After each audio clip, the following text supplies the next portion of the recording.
from 56. On its way. It is off the goalpost. No good. You can hear the doink.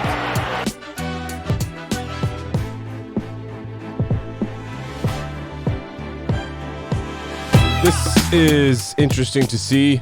Your daily sports podcast, news, narratives, takes, and gambling. I am Nick. Field goal is no good. Would have been a career long for Nick Folk. And Tom Brady bests the Patriots on his return to Foxborough. Got a lot of football to talk about today, but we're going to start with baseball. Just kidding, kind of.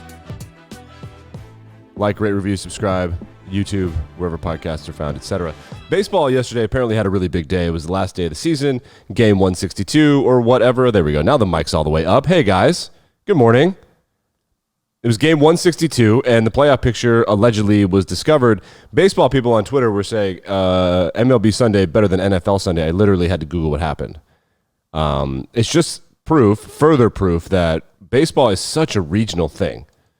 If your team is in it, you care. And if they're not, it's just not interesting. Otherwise, it's just what happens to be happening on a Tuesday night in October when the playoffs are happening. So this is what happened. I don't know what happened. I don't care. So this is, I wish I did. I don't know how professional baseball continues to do this to themselves. Why the hell would you end the season on a Sunday during football?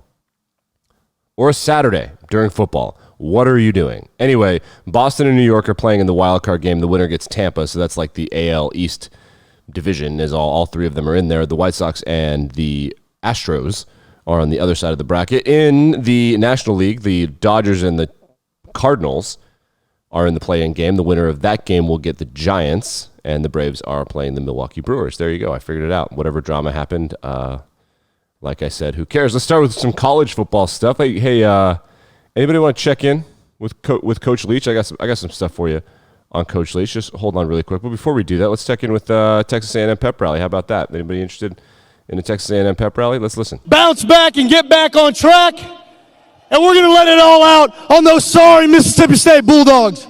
I have no idea who that guy was. The 12th man. So Coach Leach, after the game, Mississippi State wins, and what he cares about is how he's going to celebrate. Let's listen to how he was interviewed. To celebrate? What's that? Outer Banks Season 2 to celebrate?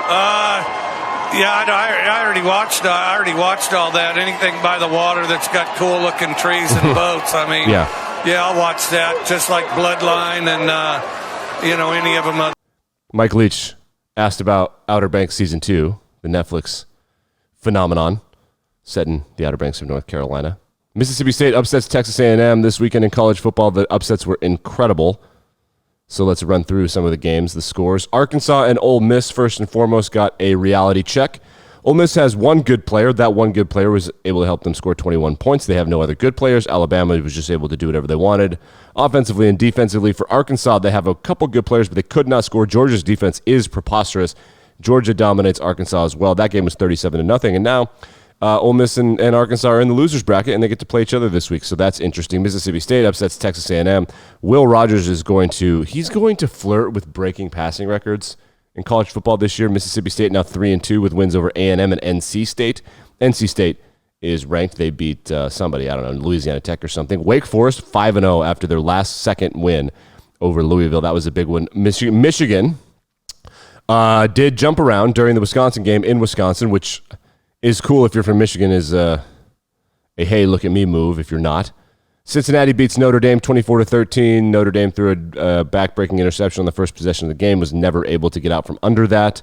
I don't consider that game really an upset. I think it's a bit of a misranking and kind of a, hey, let's see what happens. Cincinnati is better than Notre Dame. They have a better quarterback, and they're just better.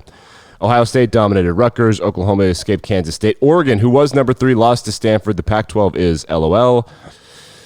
Oh, yeah, Kentucky beat Florida. Kentucky now ranked 16th after being unranked, I believe, last weekend. They are 5-0, which is cool. Penn State blanked Indiana. Huge college football game in the Big Ten this weekend. Cross-conference rivals, so they're in different divisions. Number 3, Iowa, and number 4, Penn State.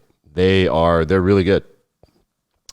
They are really good. Let's look at the NFL, the big story of the evening. And this is, I didn't start with this because, I started with the highlight, but Brady came back to New England, and they do a bunch of highlights, and they walk through the tunnel, and I heard that the Patriots issued twice as many press credentials as they have ever issued for a home game Like something like 500 media members were there. I'm sure the ratings were bananas. That game was so boring. It was a field goal fest. Should Belichick have gone for it on fourth down? Antonio Brown dropped a touchdown pass that would have been an amazing catch, but he usually makes those.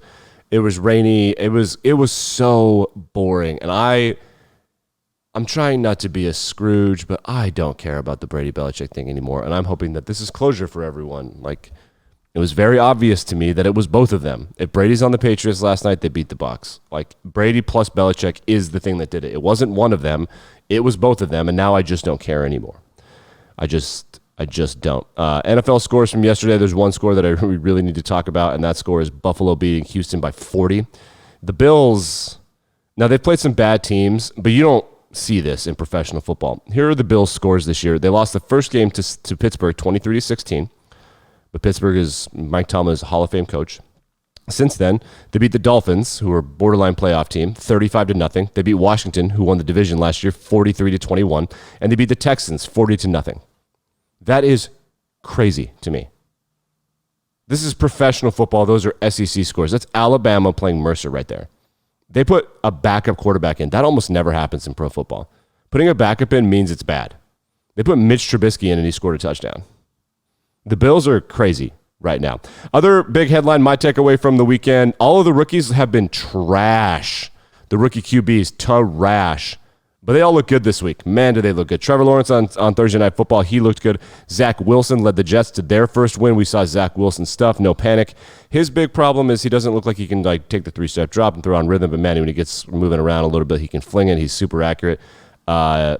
Justin Fields played against the Lions. He took shots. It's unclear how much of that was the Lions' defense not being very good, but they got a sack and they got an interception. So Justin Fields looks like he should be the starter. He's 200 yards and 11 for 17. So, good rookie-ish numbers. Mac Jones last night, dink and dunking all over the place, which is traditionally one of the hardest things for rookies to do. One of the hardest things for them to do is to dink and dunk between the hashes. Take the risky throws in between linebackers and whatnot. The next step for Mac Jones will be to take deep shots, and people are kind of wondering if he has the courage to do that. And then Trey Lance, I didn't watch much of this one, but Trey Lance came in for an injured Jimmy Garoppolo in San Francisco. Twitter says it looked better. I don't know. He's way more athletic, and he probably doesn't. When you're young, you don't really care if you throw an interception, so you take more risks. The Niners, the only team to have a rookie quarterback play a significant amount this weekend who lost, except for the Jaguars, who are 0-4. Speaking of the Jaguars, we got to talk about Urban Meyer if you didn't see this. Urban Meyer was caught flirting with multiple women who were not his wife at a bar, and he was so drunk he was on another planet. Allegedly, his wife has started liking these pictures on social media, which is either bad news for Urban or they're trying to pretend like it's just some big joke. I don't know. These girls were taking selfies and being like, who is this? He keeps flirting with me. The most embarrassing thing, I guess I could bring it up. Let's see if I can find it here. I did bring it down because this is a podcast. So if I can't find it, I can't find it. That is what it is. But the most embarrassing part of this for me is that in these pictures, here, I'll bring this one up. He's wearing an Ohio State pullover. There he is. This girl says, who is this? He keeps flirting with me. Dude, you're wearing an Ohio State shirt, and that ring on his left hand does not look like a wedding ring to me. It looks like a Big Ten championship ring or something. Herb. Nothing says this. Honestly, conspiracy theory time. I think this is staged. I think he's trying to get fired. He is utter trash. Hey, a couple overtime games this weekend between the New York teams. Giants beat the Saints in overtime. Jets beat the Titans in overtime. Let's ask Jabril Peppers what he wants when he wins the coin toss. Hey, Jabril. Pay attention to this, guys. This is in New Orleans. Giants for the coin toss. Here we go. You're our visiting team. Okay. You have the choice. This is tails. This is heads. Heads is the call. Heads. And it is heads. We want that ball. Did you hear that? That's right. We want that ball. That's what he said. They did win, though, so it worked out. Man, has that kind of thing backfired in the past, though. If you could ask the Seahawks, we want the ball because we're going to score. Yiggity, yikes. Other storylines from this weekend in professional football, something that I found, and I saw this on Twitter. Maybe I'll post this in the notes. Maybe I won't. I can't really play it because there's no sound. The Steelers played the Packers, and the Steelers are one of a handful of destinations that makes a ton of sense for Aaron Rodgers should he force his way out of Green Bay. The one that's been linked to him the most is Denver. Allegedly, the deal was done, and then Green Bay backed out at the last second, which does sound like something that they would do and kind of get cold feet. But another name that's been thrown around has been Pittsburgh. Aaron Rodgers, has seen what Tom Brady and Matt Stafford have done. Stafford got annihilated yesterday, but picking your team kind of and wanting to go to a place where things are set up for you so you don't have to drag this team around on your back. And you see, like with Drew Brees, when everything else around him is good, when Tom Brady and when you're old and everything else around you is good, things can happen. Well, Pittsburgh is one of those teams. And yesterday during the game, and I guess I will post this in the notes, we can break it down right here. I'll mute it. It's just 10 seconds. Tomlin and Rodgers are like, I mean, I don't know how else to say it. They're making eyes at each other. If you watch the clip, they're just, Tomlin's like, hey, buddy, what are you doing next year? I see you over there. And Rodgers is like, hey, nothing, man. What are you doing over there? And like, they had a moment. I don't know what that matters, but they either are just on the same page about how funny this is, or they have spoken. That's what people are saying. And I mean, it makes a ton of sense for him to go to Pittsburgh. The NFC North is still winnable. They have so many good receivers. They have a great defense. I can see him wanting to play for Tomlin because Tomlin kind of lets people do what they want. He's a great manager. That makes a ton of sense to me, but people are going to be talking about that. The only thing that I hope to come away with as I listen to podcasts and consume media today is that I really am done with the Brady Belichick thing. I want to care so badly. I just don't anymore. It really is. That game was incredibly boring, and making me care about it was a crime against humanity. It wasn't a crime against humanity, but it was stupid. There's so many interesting storylines from yesterday, including the Cardinals and the Cowboys are Super Bowl contenders. People are going to have to wrap their mind around that. The Cardinals annihilated the Rams in SoFi yesterday. They have incredible defensive personnel. Kyler Murray is electric. The Rams were figured out a little bit, but they needed a regression. They can't stop anybody, and Stafford threw a couple picks because he does that. I mean, that's what he does. You have to just kind of feel for him and see when that's going to happen. You got to take the wheel from him when he's a little too drunk to drive. It happens. I'm a Lions fan, I can tell you. It happens all the time. Raiders versus Chargers tonight. Let's see what the Vegas nerds think. The Chargers are favored by 3. The game is in Los Angeles. The Raiders are undefeated.